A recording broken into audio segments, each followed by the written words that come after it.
مشرق اور مغرب سے لوگ آ کر خدا کی بادشاہی میں اپنی اپنی جگہ لیں گے۔ آج کی دوسری تلاوت مقدس لوکا کی انجیل اس کا 13واں باب 22ویں آیت سے لے کر 30 آیت تک۔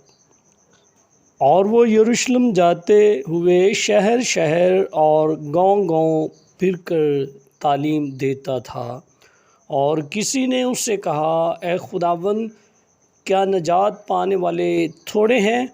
اس نے ان سے کہا، جاں فشانی کرو کہ تم تنگ دروازے سے داخل ہو، کیونکہ میں تم سے کہتا ہوں کہ بتیرے کوشش کریں گے کہ داخل ہوں، مگر ہو نہ سکیں گے۔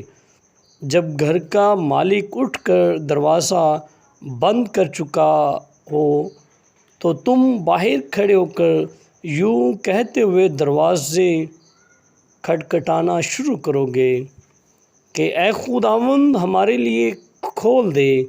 اور وہ جواب دے کر تم سے کہے گا کہ میں تمہیں نہیں پہچانتا، تم کہاں کے ہو؟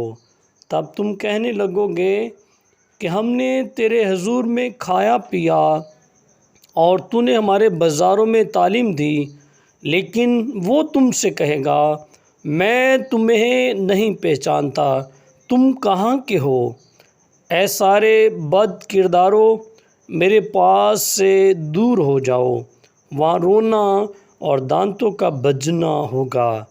جب ابراہیم اور اسحاق اور یعقوب اور سب نبیوں کو خدا کی بادشاہی میں شامل اور اپنے آپ کو باہر نکالا ہوا دیکھو گے، اور مشرق مغرب شمال جنوب سے لوگ آ کر خدا کی بادشاہی کی ضیافت میں شریک ہوں گے، اور دیکھو، بعض آخر ایسے ہیں جو اول ہوں گے اور بعض اول ہیں جو آخر ہوں گے۔